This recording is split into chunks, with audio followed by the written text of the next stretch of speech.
This channel does not promote any violent, harmful, or illegal activities. All content provided by this channel is meant for an educational purpose only.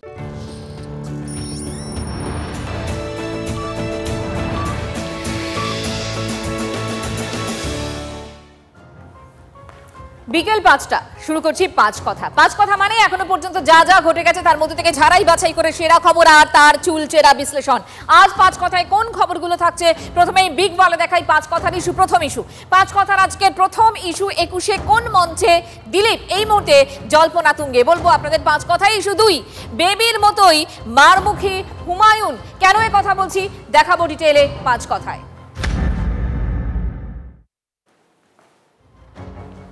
আজ সোমবার, ঠিক ২ সপ্তাহ পরের সোমবারই ২১শে জুলাই, ঠিক সময়ে ভোট হলে ২৬-এর বিধানসভা নির্বাচনের আগে তৃণমূলের এটাই শেষ ২১শে। কোন চমকের ব্যবস্থা করছে কি শাসক দল? আচমকা রাজ্য জুড়ে জল্পনা দিলীপ ঘোষ ২১শে মঞ্চে থাকতে পারেন। বিজেপির প্রাক্তন রাজ্য সভাপতি জল্পনায় জল ঢালেননি, উল্টে জল্পনা আরো বাড়িয়ে দিয়েছেন। তাৎপর্যপূর্ণভাবে বলেছেন ২১শে পরই সমাধান। কোন সমাধানের কথা বলছেন দিলীপ ঘোষ? বিজেপির থেকে দুজন নিশ্চিতভাবে যোগ দিতে চাইছেন এবং তাদের ইচ্ছা প্রকাশও করেছেন ২১শে জুলাই তারা আসতে চান বা এরকম, এবং তারা সাংসদ। কুণাল ঘোষের এই মন্তব্য টাটকা নয়, ১ বছরের পুরনো। ২১শে জুলাইয়ের ৪ দিন আগের কুণালের দেওয়া খবর মেলেনি। কোনো বিজেপি সাংসদই ২১শের মঞ্চে তৃণমূলে যোগ দেননি। সামনে আরও একটা ২১শে জুলাই। এবার জল্পনা বিজেপির ওজনদার নেতাকে নিয়ে। প্রাক্তন সাংসদ এবং বিজেপির প্রাক্তন রাজ্য সভাপতি দিলীপ ঘোষ কি ২১শের মঞ্চে থাকবেন? কোনো না কোনো মঞ্চে তো আমি থাকবোই ২১ তারিখ। দেখা যাক ২১ তারিখ আসুক। দিলীপ জল্পনা ওড়াননি, উল্টে জল্পনা আরও উস্কে দিয়েছেন। জল্পনাই তো চলে, রাজনীতিতে জল্পনা নিয়েই সব চলে। দেখা যাক কি হয়, মানুষ কি জানতে চায়। সে তো ঠিকই, আপনারা জল্পনা তৈরি করছেন, কেউ জল্পনা তৈরি করছে। অনেকের রাজনীতি জল্পনা দিয়েই হয়। আমাদের জলও নেই আর পনাও নেই, আমাদের রাজনীতি আছে। তবে ইঙ্গিতপূর্ণ মন্তব্যও করেছেন দিলীপ। ২১ তারিখের পর কি তাহলে এই প্রশ্ন জিজ্ঞাসা করতে হবে না? প্রশ্ন থাকবে না, সমাধান হয়ে যাবে সব। হ্যাঁ, কি সেই সমাধান? কিছুতেই তা খোলসা করছেন না দিলীপ। রাজনীতির বাজার অবশ্য জল্পনার খবরেই বেশ গরম। বিজেপির বর্তমান ও প্রাক্তন সভাপতি যাই বলছেন, শাসক তৃণমূল চিমটি কাটার সুযোগ হাতছাড়া করছে না। দিলীপ ঘোষ ছিলেন, দিলীপ ঘোষ আছেন এবং দিলীপ ঘোষ থাকবে। দিলীপ ঘোষ বিজেপির মধ্যে আছেন নাকি অন্য কোনো রাজনৈতিক দলে আছেন, না মাঝখানে ঝুলে আছেন? দিলীপ ঘোষের বিষয়ে যা সিদ্ধান্ত নেবার দল সিদ্ধান্ত। যেহেতু উনি সর্বভারতীয় স্তরে লাস্ট পদে ছিলেন, ওনার ব্যাপারে সিদ্ধান্ত নেওয়ার অধিকার রাজ্য বিজেপির নেই। কেন্দ্রীয় বিজেপি কি দিলীপ ঘোষকে নতুন কোনো দায়িত্ব দিতে পারে, নাকি ফুল বদলি ভবিতব্য? দিলীপ ঘোষ অন্য কোথাও যাবেন না, যেতে পারবেন না। যায় তো যায় কাহা। শুধু একটা কথা স্মরণ করিয়ে দিচ্ছি, দিলীপ ঘোষ কোনো সেলেবল কমিউনিটি নয়। আমিও জ্যোতিষী নই, আপনিও জ্যোতিষী নই, তো ভবিষ্যতে কি হবে সেটা নিয়ে এখনই স্পেকুলেশন করে কি লাভ? জল ঢাললেই জল্পনা শেষ হয়ে যায়, কিন্তু জল ঢালতেই কাউকে দেখা যাচ্ছে না। Bureau report, TV9 Bangla. জল্পনার কেন্দ্র তার মানে তৃণমূলের ২১শে মঞ্চ। ২১শে শহীদ স্মরণ মঞ্চ কি আদৌ দল বদলের বড় সড় মঞ্চ? দেখাবো আমাদের প্রতিনিধি সৌরভ গুহর পাঠানোর প্রতিবেদন। প্রতি বছর ২১শে জুলাই আসলেই একটা জল্পনা শুরু হয়, এবার কারা, এবার কে কে যোগদান করবে ২১শে জুলাইয়ের মঞ্চে। কিন্তু সত্যি কি ২১শে জুলাইয়ের মঞ্চ যোগদানের মঞ্চ হয়ে ওঠে? বছরের পর বছর ২১শে জুলাই হয়, এর মধ্যে ব্যতিক্রমীভাবে ২-১বার ২১শে জুলাইয়ের মঞ্চ যোগদানের মঞ্চ হয়ে উঠেছিল। কিন্তু বেশিরভাগ ক্ষেত্রে তাবড় বা হেভিওয়েট নেতা যারা অন্য দল থেকে তৃণমূল কংগ্রেসে এসেছেন, তারা কিন্তু অন্যত্র যোগদান করেছেন। এটাই বাস্তব এবং এটাই বাস্তব পরিসংখ্যান। তাই জল্পনা যাই থাকুক না কেন, ২১শে জুলাইয়ের মঞ্চ ২-১ বছর যোগদান মঞ্চে পরিণত হলেও সাধারণত সেই মঞ্চ কিন্তু শহীদ স্মরণ মঞ্চ এবং আগামী রাজনৈতিক কর্মসূচি ঘোষণার মঞ্চ হিসেবেই উঠে এসেছে তৃণমূল কংগ্রেসের অন্দরে এবং রাজ্য রাজনীতিতে।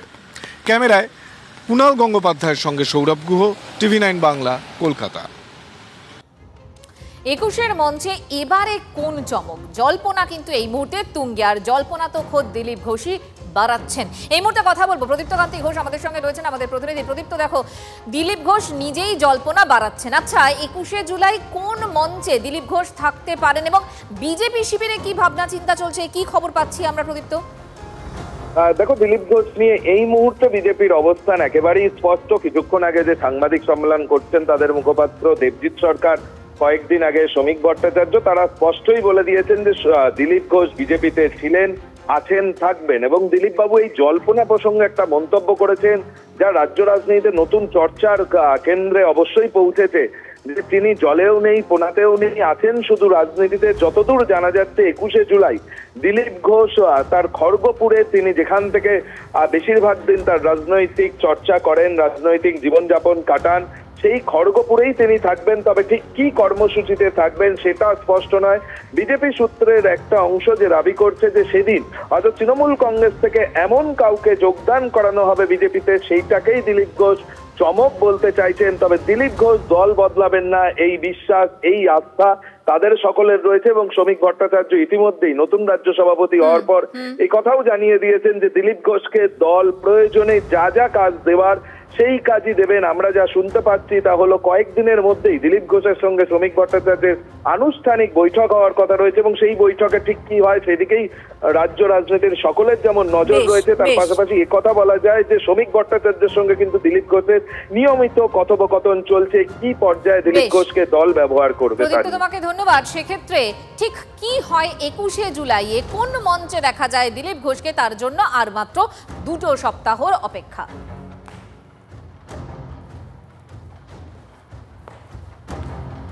শাসক নেতা নেত্রীদের বিরুদ্ধে অভিযোগের পাহাড়। শাসক মারছে, শাসক বলছে মারবে।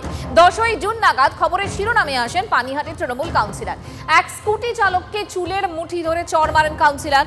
এরপর বেবিকোলের সেই কীর্তি দেখতে পাই আমরা খড়গপুরে বৃদ্ধ বাম নেতাকে মার। এবার হুমায়ুন কবিরের পুরনো ভিডিও পোস্ট শুভেন্দু অধিকারীর। হুমায়ুন লাথি মারছেন, দেখা যাচ্ছে ভিডিওতে।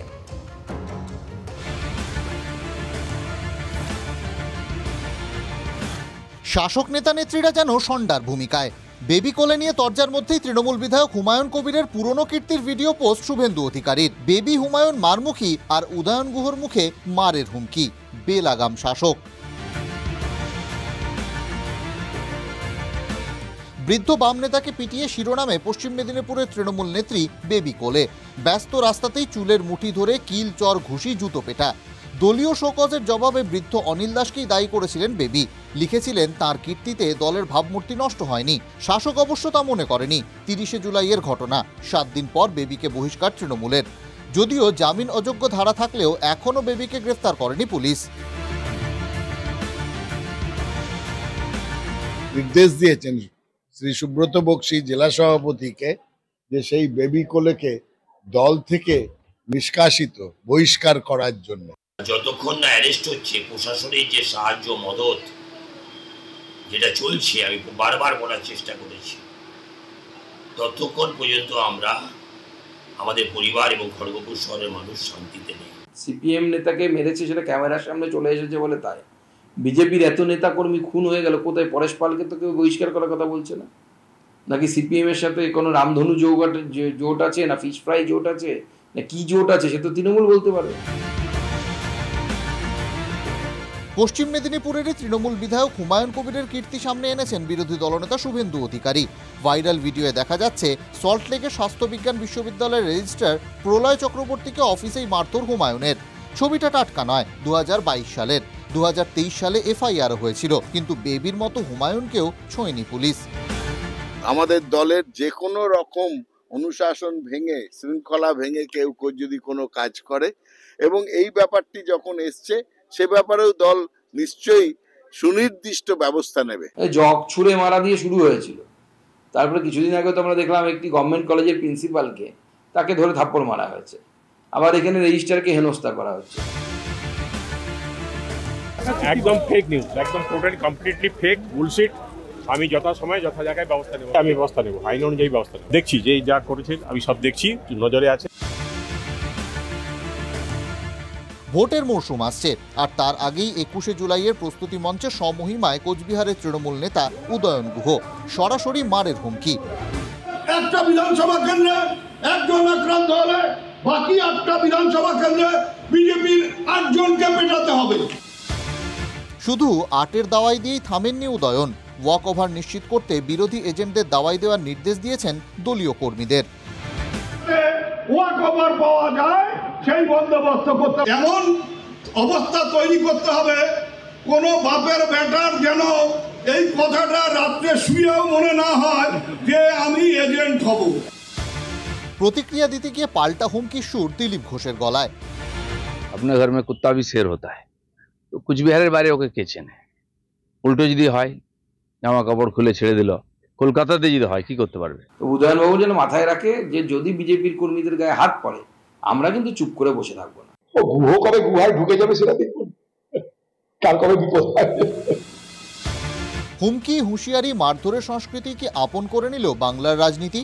Bureau report, TV9 Bangla.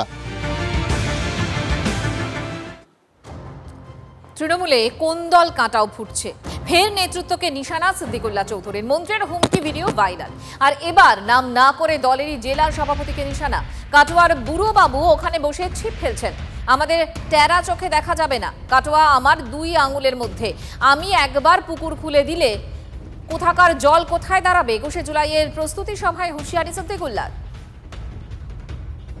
সারা বর্ধমান জেলার রাজনীতিতে সে বর্ধমানে থাকুক আর কাটোয়ার বুড়োবাবু থাকুক, আমরা হলাম 1 নম্বর। এখন আবার শুনছি কাটোয়ার বুড়োবাবু ওখান থেকে ছিপ ফেলছেন, মাছ ধরবেন কোথায়? মন্তেশ্বরে। আরে বাবা, এত দূরে হুইলে আর ছিপে মাছ ধরা যায়? আর কাটোয়া হলো আমার এই 2 আঙুলের মধ্যে, যেমন একসাথে লেগে আছে। আমার বাড়ি ওখানে, জন্ম ওখানে। একটুখানি ওই পুকুর কুলিয়ে দিলে কোথাকার জল কোথায় চলে যাবে তার হিসাব। রাজ্যের মন্ত্রী সিদ্দিকুল্লাহ বুড়ো বাবু বলে যাকে কটাক্ষ করছেন সেই রবীন্দ্রনাথ চট্টোপাধ্যায়, তিনি কি বলছেন শুনুন। সিদ্দিকুল্লাহ চৌধুরী সাহেব বলছেন যে কাটোয়ার বুড়ো ভ্যাম সেও এর সঙ্গে যুক্ত। এখন কেন বলেছেন জানি না, উনি আমার বয়োজ্যেষ্ঠ রাজ্যের মন্ত্রী, স্বভাবতই তার সম্পর্কে আমি কোনো মন্তব্য করব না। আমি আমার দলের ঊর্ধ্বতন নেতৃত্বকে জানাবো। বাংলায় ফের এনআরসি বিতর্ক, কোচবিহারের বাসিন্দাকে অসম সরকারের এনআরসি নোটিশ, অবৈধভাবে ভারতে অনুপ্রবেশের অভিযোগ। বিজেপির বিরুদ্ধে তোপ উত্তরবঙ্গ উন্নয়ন মন্ত্রীর, পাল্টা জবাব গেরুয়া শিবিরের তুঙ্গে রাজনৈতিক চাপানুতো। এনআরসি আতঙ্কে কাঁটা, ফের এনআরসি আগুনে ঘি। কোচবিহারের বাসিন্দার কাছে এনআরসির নোটিশ আসতেই শুরু রাজনৈতিক চর্চা। পিতৃপুরুষের ভিটে বাংলায় সেই বাসিন্দাকেই এনআরসি নোটিশ অসম সরকারের। নোটিশ পেয়েছেন কোচবিহার জেলার সীমান্ত এলাকার বাসিন্দা উত্তম কুমার ব্রজবাসী। 1966 থেকে 1971 সালের মধ্যে অবৈধভাবে ভারতে প্রবেশের অভিযোগ আনা হয়েছে উত্তমের বিরুদ্ধে। নোটিশে বলা হয় 15 জুলাইয়ের মধ্যে উপযুক্ত নথি দেখাতে না পারলে তাকে অনুপ্রবেশকারী হিসেবেই চিহ্নিত করা হবে। নোটিশ পেয়ে ঘুম উড়ে গিয়েছে উত্তম কুমারের। তার দাবি, বংশ পরম্পরায় দিনহাটার বাসিন্দা, 50 বছর বয়স হয়ে গেলেও কোচবিহারের বাইরে কখনো যাননি। কিসের কাগজ জানতে পেরেছেন? তারপরে আমি লোকের কাছে ডেকে তারপর বললো এনআরসির কাগজ। কোথার থেকে এসেছে কাগজটা? গৌহাটির থেকে। আসাম থেকে? আসাম থেকে। আসামে আপনার কোনো আত্মীয় রয়েছে? না, আরে আমাদের চৌধুরীর সাদিলেগুড়ি। জন্ম থেকেই এখান থেকে? আপনার বাবা ঠাকুরদা সবাই এখানে। ঘটনার সূত্রপাত জানুয়ারি মাসে। ওই সময় ডাকযোগে একটি চিঠি পান কোচবিহার জেলার সীমান্ত এলাকার বাসিন্দা উত্তম কুমার ব্রজবাসী। প্রথমে তিনি বিষয়টা বুঝতে পারেননি, পরবর্তীতে জানতে পারেন ওই চিঠি এনআরসি নোটিশ। এরপরই প্রশাসনের দ্বারস্থ হন তিনি। অসমের কামরূপে জেলা পুলিশ সুপারের কাছে হাজিরা দেওয়ার নির্দেশ দেওয়া হয়েছে। সঙ্গে রাখতে হবে ভারতীয় হওয়ার প্রমাণপত্র। যে উনি কোনোদিন আসাম যাননি, কোনো কিছু হয়নি, এবং যেটা দেখা যাচ্ছে 2015-তে হচ্ছে কেস হয়েছে আর 2024-এ নোটিশ এসছে। কত বছর পর? প্রায় 9 বছর পর নোটিশ এলো। আসামের এই নোটিশটা প্রায় এনআরসি বকলমে, এটা হচ্ছে কোচবিহার এসপি অফিস মারফত এসছে। আসামের এনআরসিকে আমাদের ওয়েস্ট বেঙ্গল গভর্নমেন্ট যদি নাই ওয়েলকাম করে তাহলে এসপিও এটাকে আবার কি করে সার্ভ করে। এই ঘটনার নেপথ্যে বিজেপির চক্রান্ত বলেই দাবি উত্তরবঙ্গ উন্নয়ন মন্ত্রী উদয়ন গুহর। বাঙালির বিরুদ্ধে অত্যাচার, বাংলার মানুষকে নানাভাবে হ্যারাস করা, সে দিল্লিতে হোক অসমে হোক, বাঙালি দেখলেই তাকে নানাভাবে সমস্যায় ফেলো। এর বিরুদ্ধে আমাদের রাস্তায় নেমে প্রতিবাদ করতে হবে। ভোটার হতে গেলে এখন খালি ভোটার কার্ড বা নয়, আধার নয়, তার সঙ্গে রেসিডেন্সিয়াল সার্টিফিকেট বা অন্য কোনো বা জমির দলিল কিছু দেখাতে হবে ধীরে ধীরে। আর এটা কম্পালসারি হবেই, তা না হলে তো এইসব বাংলাদেশিদের তাড়ানো যাবে না। 2019 সালের 31শে অগস্ট এনআরসির চূড়ান্ত তালিকা প্রকাশিত হয়েছে, যাতে বাদ গিয়েছে 19,06,657 জন মানুষের নাম। চূড়ান্ত তালিকায় 3,11,21,004 জন ঠাঁই পেয়েছেন। কিন্তু চূড়ান্ত তালিকা প্রকাশ্যে আসার পর দেখা যায় অসমের বাসিন্দা বহু হিন্দুর নামও এই তালিকা থেকে বাদ গিয়েছে। কয়েক বছরের ব্যবধানে আচমকাই কোচবিহারের বাসিন্দাকে নোটিশের ঘটনায় শোরগোল পড়ে গিয়েছে। সুমন কল্যাণ ভদ্র রিপোর্ট, TV9 বাংলা। কাটোয়ার রাজুয়ায় বিস্ফোরণের 4 দিন, ঘটনাস্থলে বম্ব স্কোয়াড। এখনো থমথমে গ্রাম, ফাঁকা রাস্তাঘাট। সন্ধে নামতেই বাড়ি ঢুকে পড়ছেন গ্রামবাসীরা। বিস্ফোরণ স্থল ঘিরে রেখেছে পুলিশ, চলছে পুলিশি টহল।